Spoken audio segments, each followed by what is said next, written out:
9월 3일 별미 큐티입니다. 함께 기도하겠습니다. 은혜로우신 하나님, 오늘도 우리에게 새날을 주시고 주님 말씀과 함께 하루를 시작하게 하시니 감사합니다. 이 시간 우리와 함께하여 주셔서 하나님 말씀을 온전히 깨달을 수 있도록 인도하여 주시고 말씀의 은혜 따라 순종하며 사는 저희들 되도록 함께하여 주시옵소서. 감사드리며 예수님의 이름으로 기도드립니다. 아멘. 오늘 말씀은 데살로니가전서 2장 17절부터 3장 13절까지입니다. 데살로니가전서 2장 17절부터 3장 13절까지의 말씀을 봉독하겠습니다. 형제들아, 우리가 잠시 너희를 떠난 것은 얼굴이요 마음은 아니니 너희 얼굴 보기를 열정으로 더욱 힘썼노라. 그러므로 나 바울은 한 번, 두 번 너희에게 가고자 하였으나 사탄이 우리를 막았도다. 우리의 소망이 기쁨이나 자랑의 면류관이 무엇이냐? 그가 강림하실 때 우리 주 예수 앞에 너희가 아니냐? 너희는 우리의 영광이요 기쁨이니라.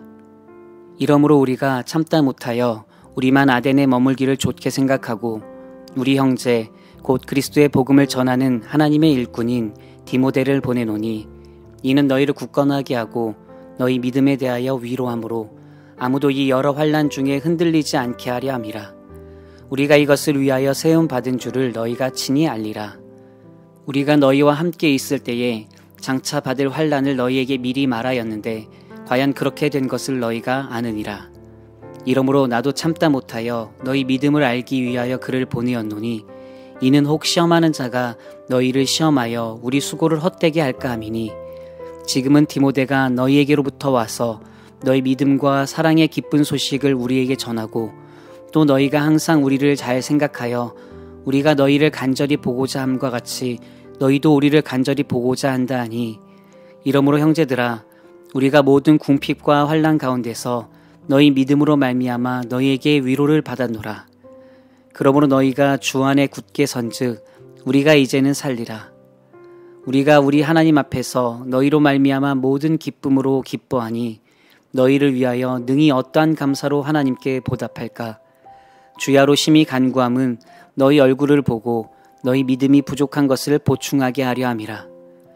하나님 우리 아버지와 우리 주 예수는 우리 길을 너희에게로 갈 수 있게 하시오며 또 주께서 우리가 너희를 사랑함과 같이 너희도 피차간과 모든 사람에 대한 사랑이 더욱 많아 넘치게 하사 너희 마음을 굳건하게 하시고 우리 주 예수께서 그의 모든 성도와 함께 강림하실 때에 하나님 우리 아버지 앞에서 거룩함에 흠이 없게 하시기를 원하노라.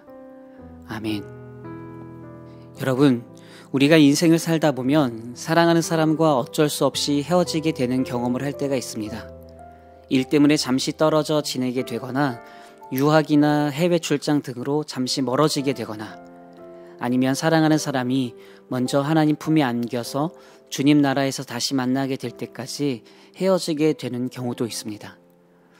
그렇다면 우리가 이렇게 사랑하는 사람과 헤어짐을 경험하게 되면 그때 우리의 마음이 과연 어떨까요? 당연히 그립고 보고 싶고 다시 만나게 될 날을 간절한 마음으로 기다리게 될 것입니다. 그런데 여러분, 사도 바울과 데살로니가 교회의 관계가 바로 그러했습니다. 바울은 데살로니가에서 복음을 전하다가 박해를 피해서 어쩔 수 없이 그곳을 급하게 떠나야 했는데요. 그렇다 보니 바울은 데살로니가 교회 성도들을 사랑하는 마음이 크기에 그래서 그들을 다시 보기를, 다시 만나기를 간절히 소망했습니다. 본문 2장 17절 하반절을 보면 이렇게 기록되어 있습니다. 너희 얼굴 보기를 열정으로 더욱 힘썼노라. 바울은 데살로니가 교회 성도들을 다시 만나기 위해 간절한 마음으로 힘썼다고 이야기합니다. 왜냐하면 바울에게 있어서 그들은 소망이요 기쁨이요 자랑의 면류관이었기 때문입니다. 그런데 사탄이 바울의 길을 막았습니다. 사탄은 바울이 다시 데살로니가 교회 성도들을 만나지 못하도록 방해했습니다.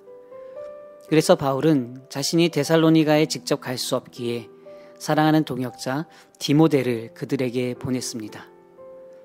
본문 3장 2절과 3절을 보면 바울이 디모데를 보낸 이유를 이렇게 설명합니다.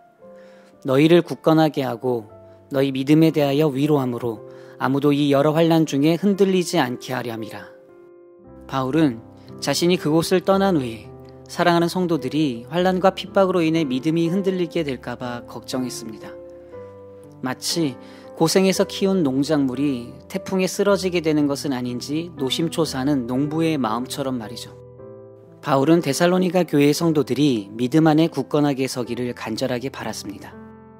그런데 다행히도 감사하게도 자신이 보냈던 디모데가 돌아와서 데살로니가 교회 성도들의 소식을 전해줬는데 그들이 굳건한 믿음 안에 서 있고 또 바울을 간절히 보고 싶어 한다는 소식을 전해주었습니다. 바울은 디모데를 통해 그 소식을 듣게 되자 무척 기뻐했습니다. 본문 3장 7절에 이렇게 기록되어 있습니다. 이러므로 형제들아 우리가 모든 궁핍과 환난 가운데서 너희 믿음으로 말미암아 너희에게 위로를 받았노라. 사랑하는 데살로니가 성도들의 좋은 소식을 들은 바울은 그들을 위해서 마음을 다해 기도했습니다. 이어지는 12절과 13절을 보면 그들의 사랑이 서로를 향해서 더욱 풍성하게 되기를 위해 기도했고 또 그들이 주님께서 다시 오는 그날까지 거룩하고 흠없는 삶을 살도록 기도했습니다. 여기까지의 내용이 바로 오늘 우리가 함께 읽은 본문 말씀의 내용입니다. 그렇다면 여러분, 오늘 말씀을 통해서 우리가 생각해 볼 믿음의 교훈이 무엇일까요? 본문 속에서 사도 바울과 데살로니가 교회 성도들의 관계를 예수님과 우리의 관계로 생각해 볼 수 있습니다. 여러분, 사도 바울이 데살로니가 성도들을 간절히 보고 싶어 했던 것처럼 다시 만나게 되기를 소망했던 것처럼 주님께서도 우리를 보고 싶어 하시고 또 우리를 만나기를 기다리고 계십니다. 뿐만 아니라 사도 바울이 데살로니가 성도들을 다시 만나게 되기를 기다리면서 그들을 위해 기도했던 것처럼 주님께서도 하나님 아버지만이 아시는 여호와의 날을 기다리며 우리를 위해 기도하고 계십니다. 우리가 모든 사람에 대한 사랑이 더욱 많아 넘치게 되도록 또 우리가 하나님 아버지 앞에서 거룩하고 흠없는 삶을 살도록 우리를 위해서 기도하십니다. 그러니 우리는 데살로니가 성도들의 바울을 향한 마음처럼 우리 역시 주님을 향한 사랑의 마음으로 이 땅에서 우리의 믿음을 지키고 세상과 구별된 거룩한 삶, 하나님 앞에서 거룩하고 흠없는 삶을 사는 우리가 되어야 합니다. 그럴 때 우리는 주님께서 다시 오실 때 기쁨으로 주님을 맞이할 수 있게 될 것입니다. 사랑하는 성도 여러분, 오늘도 여러분의 삶의 자리에서 바울이 데살로니가 성도들을 위해 기도했던 것처럼 사랑이 넘치는 삶을 사는 여러분들이 되시기를 소망합니다. 또한 거룩하고 흠없는 삶을 사는 여러분들이 되시기를 간절히 바랍니다. 그래서 주님 다시 오실 때 더욱 사랑받고 칭찬받는 여러분 모두가 되시기를 주님의 이름으로 축복합니다. 함께 기도하겠습니다. 은혜로우신 하나님, 오늘 우리에게 주신 말씀을 통하여 다시 오실 주님을 기다리는 우리의 삶과 믿음의 자세를 돌아보게 하시니 감사합니다. 주님 오시는 그날까지 우리의 믿음을 더욱 굳건하게 하시고 우리 삶 가운데 사랑이 넘쳐나게 하시며 하나님 앞에서 흠없는 거룩한 삶을 사는 저희들 되게 하여 주시옵소서. 오늘도 각자의 삶의 자리에서 믿음으로 승리하는 삶 되게 하시고 하나님의 은혜가 충만한 삶 되게 하옵소서. 예수님의 이름으로 기도드립니다. 아멘. 계속해서 묵상과 기도로 나아가겠습니다.